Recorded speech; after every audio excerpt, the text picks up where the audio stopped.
Hello, and welcome to Women in Business, where we interview entrepreneurs and senior managers and show you the strengths, successes, obstacles, and roadblocks women experience in business.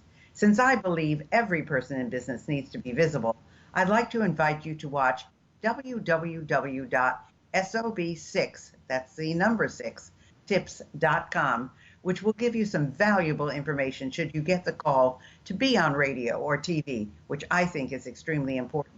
If you'd like to contact me personally, drop me a line at Gayle Carson, that's Gayle, GayleCarson13 at gmail.com, or go to my website, www.spunkyoldbroad.com, and sign up for my weekly newsletter.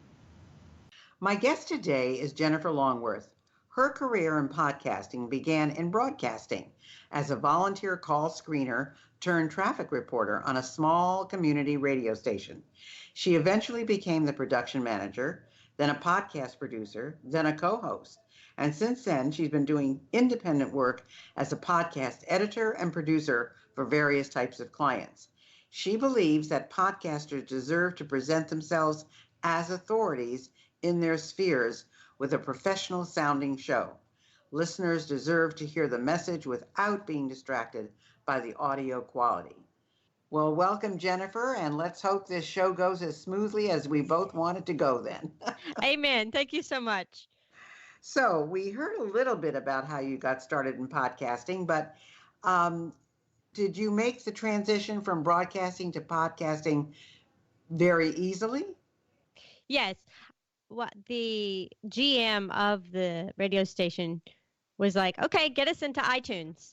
And that was my job, to get us into iTunes, because we were recording our shows and then saving them on our website, but they weren't getting out through iTunes and all the places. So I had to do the research and figure out how that worked, because it was something we hadn't ever done before, to get it on iTunes. And so once I did all the digging, I kind of became a podcast expert doing the research to get us on iTunes effectively. Well, that is one way to get to be an expert, is by doing all of the research to find out how to do something. It's interesting, how we kind of fall into the things that we do because we start out in one place and then we end up in another place, Yep. And of course, we know that there are 3,000 new podcasts every single week. I mean, it's mind-blowing. So why should someone start a podcast when there are so many of them that are being started every single week? The beauty of podcasting is that you can niche down as tiny as possible and find your tribe and your audience to speak to them. I just spoke to a lady who is going to start a podcast about food careers in the food industry. And she said she doesn't think there's another podcast taking the angle she's taking. Some of my favorite podcasts have to do with sleep. Some of them are audio dramas. Some of them are about podcasting. I listen to a lot of podcasts about podcasting. So you can get as specific in topic as you want to be and find the specific audience. And that's the beauty of podcasting. Well, and I think that's an interesting thing that you said about the audience, because I know this sounds ridiculous, but you can have an audience of 50 or 100 or 150. And if those people are devoted to you and they listen to every single podcast that you do, you have your tribe. Yep. And yet some people want 20,000 people. But if they're not people who take action or recommend you or buy your service or product, it's not as good as having the 150 that follow you and think you're the living end.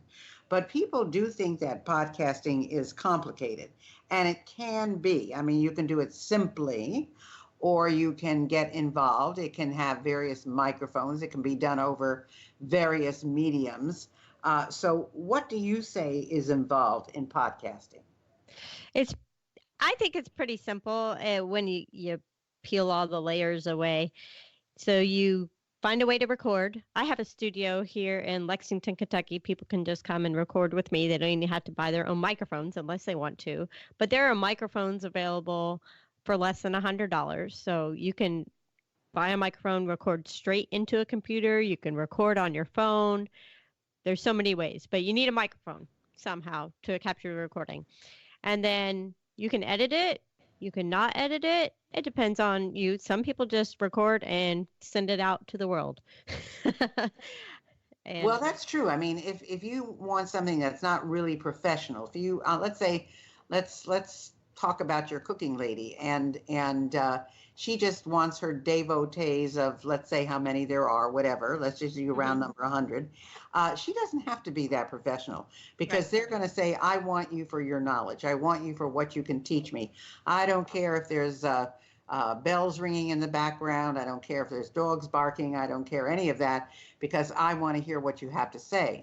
On the other hand, if you're looking for sponsors or you're looking for people who really want to have that professional edge, then you're talking about having it edited, you're having it Mhm. professionally done. I mean, that's one of the reasons that I do what I do, because I'm not a technical person and my producer Joe is fabulous, so he takes care of everything. And that's the best way for me to do it.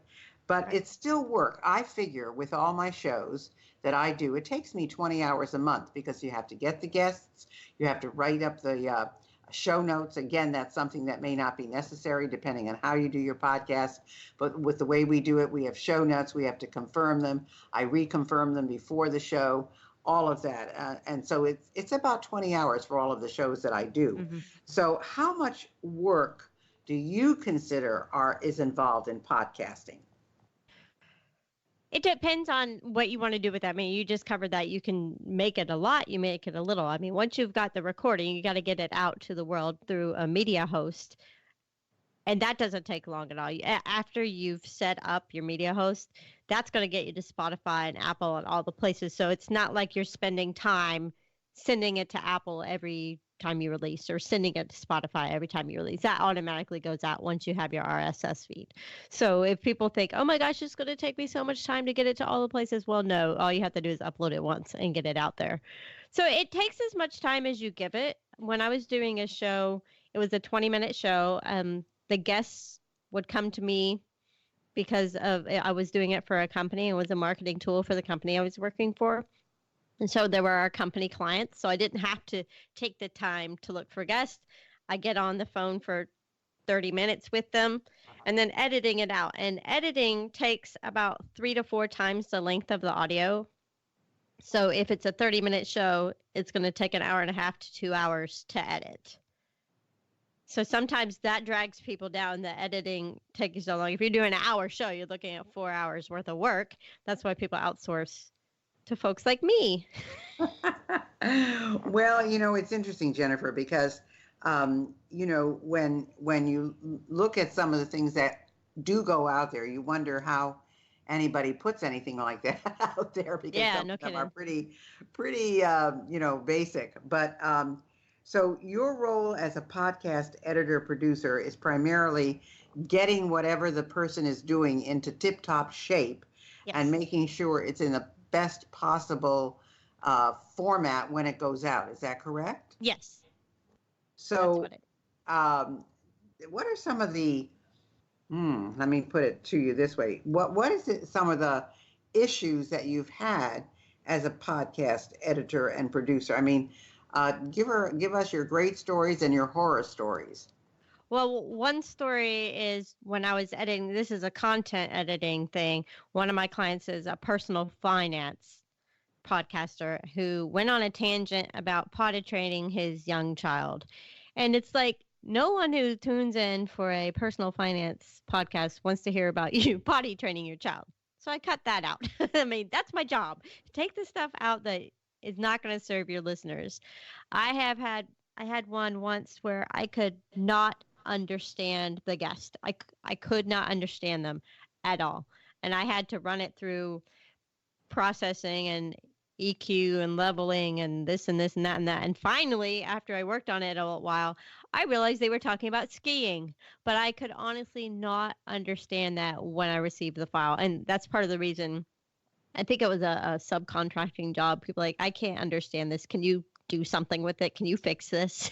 So like, yeah, That's sure. amazing that, I mean, that you couldn't even understand what they were No. talking about. I mean, I have had people that were certainly not articulate, but not so bad that I didn't know what they were talking about. But going back to the potty training, this is an interesting, I'm really interested in getting your viewpoint on this. I understand potty training has nothing to do with financial advice.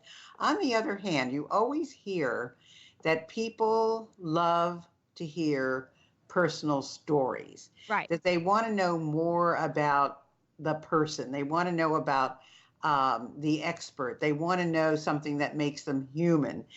They want to know, they certainly don't want dirty laundry discussed, but, maybe, there are days maybe I don't feel like giving this advice because, wow, did you ever try to potty train your kid? So where do you stand on that? Well, with this one, it wasn't part of the actual meat of the show. It was in the introduction, like the banter between the host and the guest before they actually got into it. So it wasn't adding to the conversation. If it's like, oh, well, here's an example of when this happened to me while I was potty training my child, yada, yada, yada. That I probably would have left in because it's relevant. But this one was like just hanging out there. And then the line that killed me was when he said, potty training is one of the highlights of parenting. Okay, I have teenage daughters now, and I don't even remember that being the highlight of parenting. I'm like, oh, you're such a young dad. You don't even know what the highlights of parenting are because you haven't gotten there yet. It's like, okay. Yeah, all I remember about potty training was I don't think I did it. I think my son went to a sitter from the time he was 2 weeks old because I had my own business, and of course that was really called something terrible back then because you didn't leave your child with a sitter. But I'll tell you the truth, she did a much better job with him than I would have, and she got him potty trained, which was fabulous. So I have to say I didn't go through all of that, but so. What would you say that it costs then to produce a regular podcast? If all I need is a mic, or I don't need a mic, I can do it on my phone. What does it cost to produce a podcast? Well, your media host is a monthly charge that everyone needs to have. And it ranges from $5 to $25. And that's with Libsyn, Podbean, Buzzsprout, Blueberry, a media host like that, and that's what creates your RSS feed. So there's going to be a monthly cost. There's some free services out there as well, but I recommend paying. It's probably going to stay around. The media host is probably going to stay around longer if you're actually paying. As far as mic goes, you can get a Samsung Q2U or ATR 2100. Both of those are great, and they're less than $100. Now, if you want to pay for editing, there's been a study done with the Podcast Editors Club that an hour-long editing job typically runs about $100 if you're paying for editing. You'll find some editors above that and some editors below that. And if you're not doing an hour-long show, of course, the rates vary. My rates range from $25 to $125 depending on the show and what's involved. But supposing I do a really good show, in other words, there really aren't any mistakes, so there really isn't much to edit. Why would an editor be necessary? Well, there's still some things like leveling out your volumes and making sure that you and your guest are at the same volume level. And I use the software called RX7, and it takes out clicks and clips and just little things and EQs, and there's just want to polish it up a little bit more. I send it through a pre-wash of a car wash. I send everything through my RX7 before I even listen to it because you probably need some de-hum or, everybody needs a little bit of cleaning up, in my opinion. Interesting. Because, everybody says, oh, why would I have to edit this? Because it's just me talking. So. Right. It's a little bit of sound engineering too, beyond just editing. Editing, you could think of just cutting out the uhs, uhs, likes, that type of thing. That can be editing, but also doing the sound engineering and just cleaning it up and making it a little bit better. So what would be your favorite podcasts? Oh, my favorite podcast is Sleep With Me, the podcast that puts me to sleep with Drew Ackerman. He tells a silly bedtime story so that you stop listening to the brain bots in your head that are trying to keep you awake. And he entertains the little voices in your head and you just fall asleep. That's my favorite. Really? That's interesting. So do you listen to it you don't listen to it with earphones on, or how do you listen to it? I have my own room, so I listen to it through my Alexa. Oh, that's interesting. That's interesting. Another use for Alexa, right? Yeah, just a little speaker right next to my bed. So that's how I listen to. I listen to most of my podcasts at home through the Echo Dot because I have one in the kitchen, I have one in the bedroom, and I don't have to do anything except holler, "Hey, Well, play what this." about all those things now they say that the Alexa is listening to your conversations and recording what you're talking about with your family and so forth and Yeah, so on. I don't care. I Like always say, Facebook listens to me. I am already I know talking Facebook. about something that is, it's like when people talk about privacy and so forth, and I say, nothing that I'm doing is that private. I mean, I'm not a spy, I'm not someone who's doing illegal things. So if you want to privacy, if you want to spy on me, you're not going to really find anything interesting. You're probably Exactly. going to You're gonna say, be bored. let's not look at her anymore. There's nothing to see.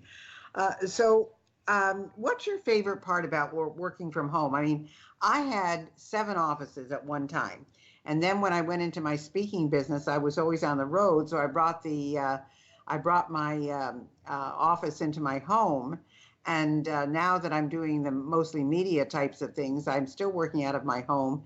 But I don't think I've ever been able to get rid of all the files and paper. And I know they say paper shouldn't be here, but I don't know. The more I try to get rid of it, the more paper I get. So, what is it that you like about working from home? My favorite part is the flexibility and being able to still play mom Uber or mom taxi for my kids and not worry about having to be back at a certain time. I had an office job a couple of summers ago, and they expected me to be places at certain times that didn't necessarily work with my schedule. I'm like, what is this? I'm out of here. I'm going to go back and be independent again because I just want the flexibility. My kid, she's 17. She doesn't have her license yet because I keep not scheduling the appointment because I like driving her places. And I'm able to do that by being self-employed. So Easier way to that's keep tabs on her too, right? yeah, exactly. I'm like, I'm not going to see you if you start driving yourself. I'm never going to see you again. And there's the expense of another car and insurance for people under 25 is not cheap. Right. It's quite expensive. So, but it's interesting because I think more and more millennials today are looking for flexible jobs. The jobs that they either can work 2, 3, 4 days a week as opposed to your 7, possibly working out of their home. The main thing is you have to have someone again with responsibility. Do I get paid if I do my job? Is it not how many hours I put in, Right. but the work that I put in that makes the difference? And I think that's a big factor as well. So, so you talk about Twitter also, Yes.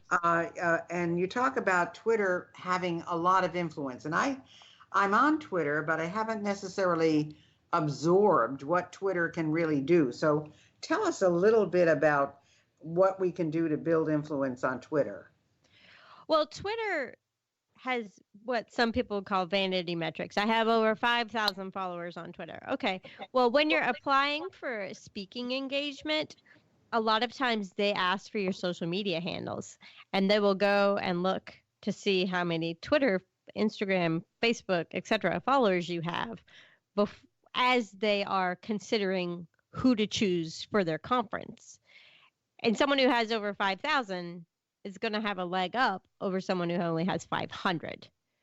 And that doesn't mean that those 5,000 people are necessarily engaged, but it shows that you have an audience that when the conference comes and you're using the hashtag of the conference and you're live tweeting and stuff, that you actually have an audience and it might gain traction.